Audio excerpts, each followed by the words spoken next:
દીકરી નારી શક્તિનું સ્વરૂપ છે. દીકરી એક બીજ ઉગાડનારી ધરતી છે. એટલે એનું કેમ સિંચન કરવું એ આપણી જવાબદારી છે. મારો અનુભવ રહ્યો છે. મેં હમણાં ખૂબ મારા કોલેજોમાં લેક્ચર યુનિવર્સિટીમાં થતા હોય તો મેં દીકરીઓને ઘણી વખત પૂછ્યું છે કે આખી થારી રાંધતા કોને આવડે છે. યુનિવર્સિટીમાં ભણતી દીકરી મને લાગે 18 કે 20 વર્ષની હોય અને આખું ભાણું રાંધતા ન આવડતું હોય તો મિત્રો આવનારા સમયમાં એ માતા કેવી રીતે બની શકે. આપણું રસોડું છે ને એમાં 49 પ્રકારના ઔષધ છે. એને આપણે સમજવા જોઈએ. એને આપણે સંસ્કારમાં, એને આપણે વ્યવહારમાં ઉતારવા જોઈએ કે હળદરને ઘીમાં શેકો તો શું કામ કરે, હળદરને તેલમાં શેકો તો શું કામ કરે, હળદરને મધ હારે લ્યો તો શું કામ કરે, હળદરને અજમા હારે લ્યો તો શું કામ કરે, હળદરને ગોળ હારે લ્યો તો શું કામ કરે, હળદરને હાકર હારે લ્યો તો શું કામ કરે, હળદરને દહીં હારે લ્યો તો શું કામ કરે, હળદરને દૂધ હારે લ્યો તો શું કામ કરે, હળદરને સાય હારે લ્યો તો શું કામ કરે.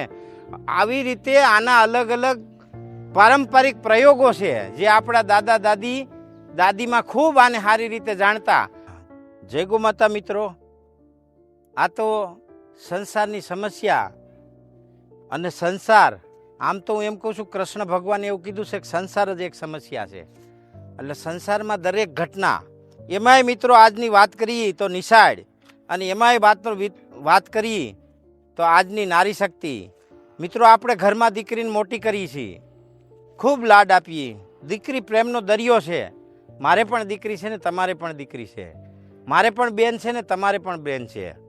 પણ દીકરી નારી શક્તિનું સ્વરૂપ છે.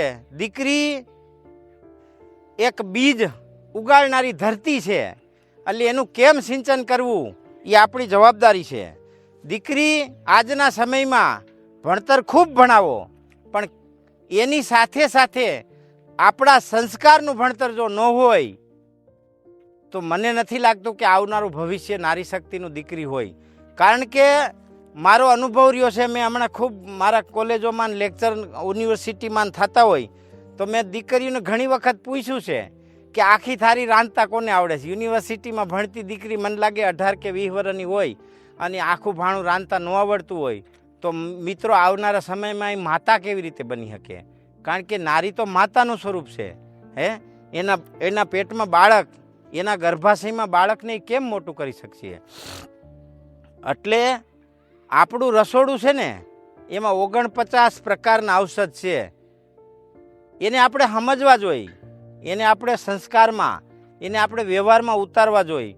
કારણ કે આપણા ગઈઢા જ્યારે હતા ત્યારે દવાખાના નહોતા. પણ હું દવાખાનાનો વિરોધી નથી, પણ એવું એટલું બધું ઘરમાં છે કે હળદરને ઘીમાં શેકો તો શું કામ કરે, હળદરને તેલમાં શેકો તો શું કામ કરે, હળદરને મધ હારે લ્યો તો શું કામ કરે, હળદરને અજમા હારે લ્યો તો શું કામ કરે, હળદરને ગોળ હારે લ્યો તો શું કામ કરે, હળદરને હાકર હારે લ્યો તો શું કામ કરે, હળદરને દહીં હારે લ્યો તો શું કામ કરે, હળદરને દૂધ હારે લ્યો તો શું કામ કરે, હળદરને સાય હારે લ્યો તો શું કામ કરે.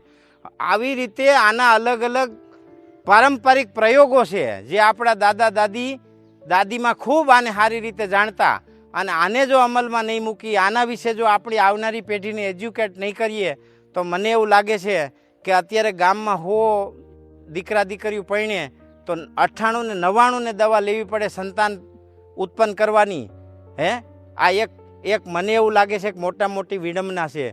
તો આપણે એવું કરીએ, આપણી આજુબાજુમાં સારા વૈદ્ય હોય, આપણી આજુબાજુમાં સારા પંચગવ્યના નિર્માતા હોય, આપણી આજુબાજુમાં સારા યોગ્ય અનુભવી લોકો હોય, એના સંપર્કમાં રહી, આપણી આજુબાજુમાં સારા ગુરુકુળો હોય એને સપોર્ટ કરીએ, આપણી આજુબાજુમાં ગાયધારિત ખેતી કરતા હોય એને સપોર્ટ કરીએ, અને એની ત્યાં બહેનોને દીકરીઓને વિઝિટ કરાવીએ.